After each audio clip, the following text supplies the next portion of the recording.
Loop 10. Plan. I tried so hard to find the person who laid down the letter, but it's not him. Paul pointed to the clip from the CCTV that he took on his phone. This guy is Day. He's my junior. He said that someone asked if he was in the same dormitory as me or not, and when he said yes, that person gave him a letter to send to me. Tay didn't know what to do, so he left it in front of my room. Then, can that guy remember the face of who gave the letter? I picked up Tall's phone and tried so hard to look carefully. I saw the guy named Tay walking toward the door to Tall's room. He knocks a few times awkwardly for a second before placing the letter in his hand on the ground. They said that he could remember, so I showed him a picture of the engineer guy. They said it isn't this guy. Tall raised his hand and rubbed his face. Ugh, I have a headache. Can you tell me the order of the events tonight as much as you remember? Tall and I were sitting confusingly in a room at my condominium. Now it's half past 5 and there are only a few hours left before Tall has to show up in front of her ex. At this time, I remember going out to eat with my basketball team or going out to eat and watch a movie with you. Tall frowned his eyebrows as if he was thinking so hard. Around 9 p.m., Mai's ex will call me, telling me to meet him at the basketball court behind the school building. And what happened then? Tell me as much detail as possible so that we can plan properly. I listened attentively to Tall's answer. My heart was beating so fast as if someone had been playing the drum in my chest. When I arrived, it was very dark. Tall closed his eyes, trying to bring up all the memories he saw in the dream. Not sure if I said anything to Mai's ex. The conversation would be something like I have to break up with Mai, but I refused. And did Mai stay with you? Yes, she was, Paul said, opening his eyes to look at me. I hadn't finished talking with her ex. Mai was dragged away, and another person came in and blocked me. Another person! I shouted. I've never thought that another character would appear in this event. It seems so. Paul took a deep breath, and the next thing I heard was Mai scream. Mai was surprised by something I'm not sure of. When Mai was taken in the car, I was going to help, but that bastard blocked me. So I have to fight him and run with all my life in the other direction. After that, everything started to get blurry. I can only remember the feeling that I had to run to a motorcycle in order to catch up with the car that was taking Mai. And then Paul pointed at me. I dreamt that I saw you running to stop me once, but after that, I saw nothing. Because he was already in a coma, I laid down on the bed, blinking at the ceiling. What if I ask you not to go see my ex boyfriend? Hey! His answer turned into an exclamation. I turned to see that Doll had his knees bent onto the cat, bent onto the bed, and looked at the ground surprisingly. You have a cat? Meow. Zebra let out his husky voice as if he was replying. That's right, human. Tall looked at Zebra with a scary face, which makes me imagine that Tall is like a strange cat wandering into a local cat, and Tall is trying to make his tail puff up.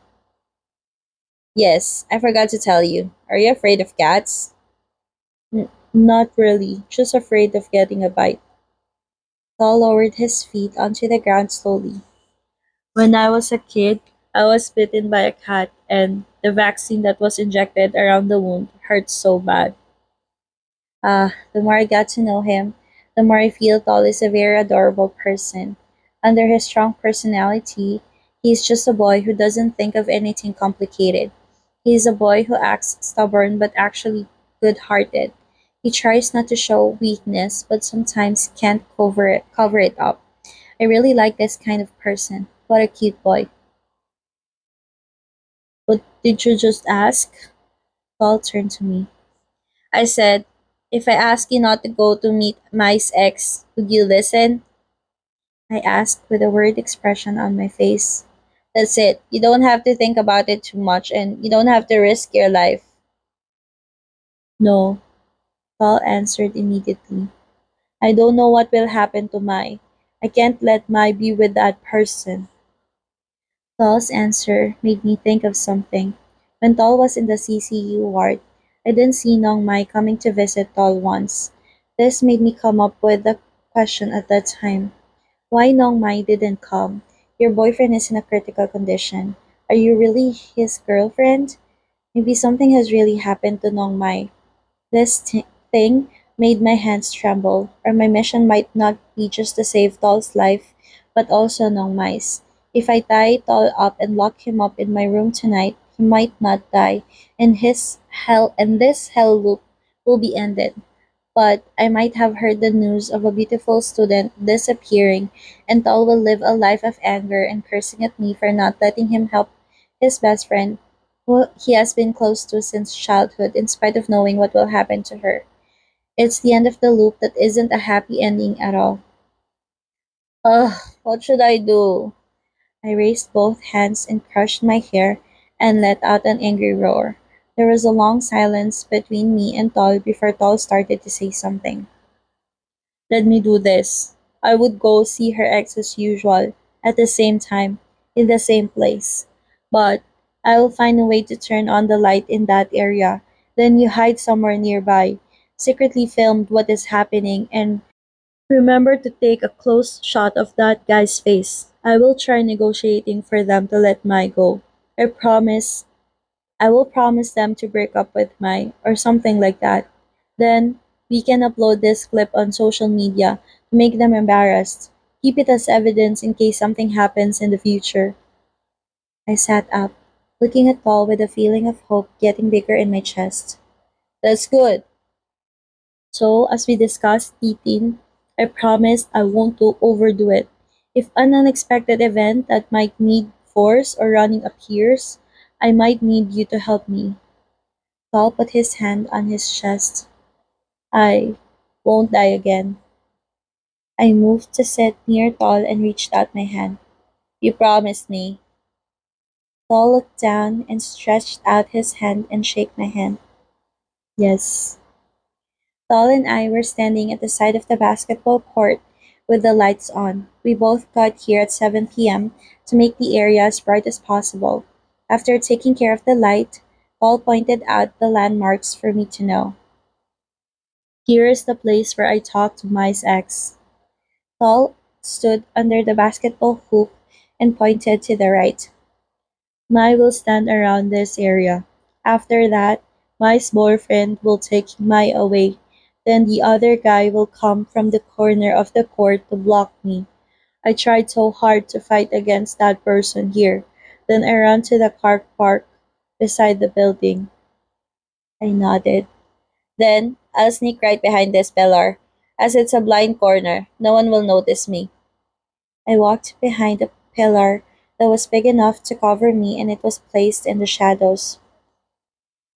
Then I will move over here a bit so that you can see a clearer face of my ex. Tal stepped more towards the center of the court, which made it clearer for me from this angle. Okay. I tried to open the phone camera and lift it up to test the distance. It's perfect now. Yes.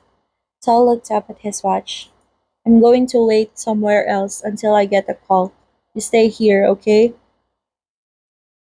Okay. Tal was about to walk out of the court, but I rushed out and grabbed his arm.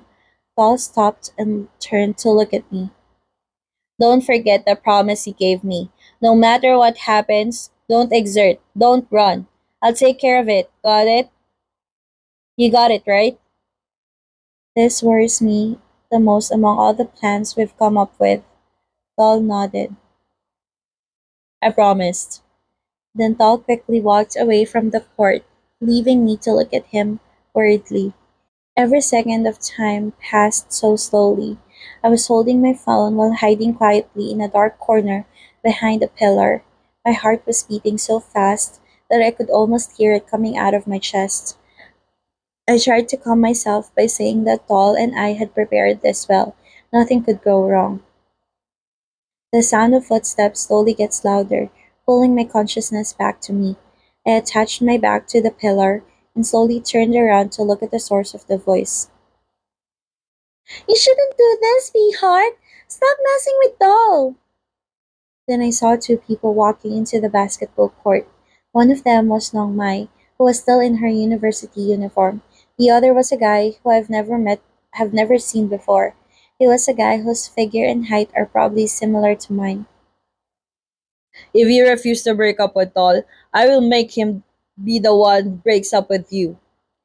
The guy named Hart turned to talk to Mai, grabbed her wrist, and snatched it hard so that she could follow.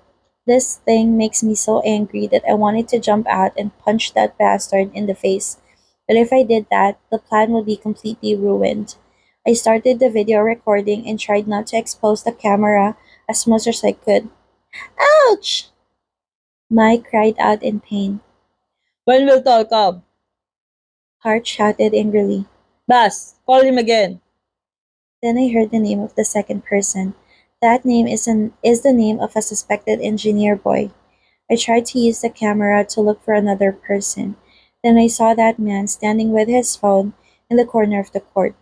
Yes, that's the suspicious engineer guy named Bas. Bas isn't my ex, but an underling of Hearts. Be hard, please! Don't do anything to Tol! Mai started crying. I won't do if Tol breaks up with you, and you will become my girlfriend as before. It's simple, but if he can't, then I don't guarantee what will happen. Be hard!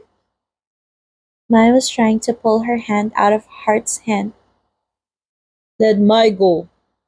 The protagonist's voice came from afar. I saw Nong Mai's expression changing into a face full of hope. I saw Tol walking into the court. His face seemed confident that he could handle this matter. Hart still grabbed Mai's wrist tightly and smiled evilly. Is this person tall? You like a guy who looks like this? Hearing this, I felt aroused instead of tall. What the fuck do you want?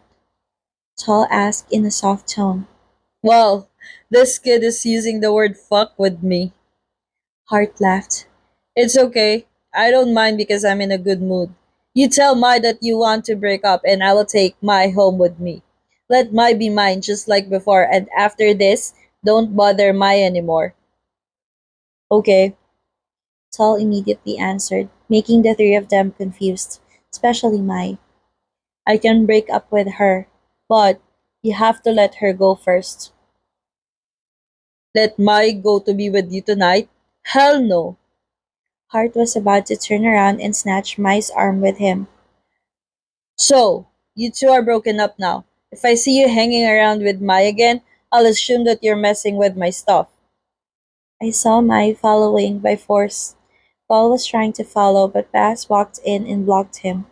Tall wanted to push Bass away, but he chose not to and looked in the direction where I was standing with his eyes asking for help. It was at the same time that Mai screamed loudly because of something, causing me to put my phone in my pocket and start running out of my hiding place without thinking about my life. I jumped in to Lockhart's neck, who wasn't aware, which allowed Mai to escape from custody. I saw Bass running toward me and Hart. Tol, bring Mai out of here. I shouted loudly to Tall before getting hit with a heavy punch from Hart into my stomach. Doctor, be careful! They have a knife! Mai shouted out loud. Then I understood why Mai screamed at that moment. A gleaming silver object was in Hart's left hand. He must have used it to threaten Mai to follow him to the car without resisting. In the previous loop, Paul might not have noticed because of the darkness in the field, but now the thing Hart's holding is reflecting the spotlight. A split second later, the reflection had disappeared because that object had been inserted into my left chest instead. The next thing I felt was the feeling as if I was drowning. I took a deep breath with an agonizing feeling in my left chest. I heard Mai and Tall shout together. I looked at the owner of the knife, who had a slightly shocked look on his face for a moment before turning around and running away. I looked down at the folding knife that hung in my chest. Both of my knees fell to the ground, and someone's hand came up and supported me. Bitin! Tall's voice was the last sound I heard before I lost my consciousness. End of Loop 10 Plan.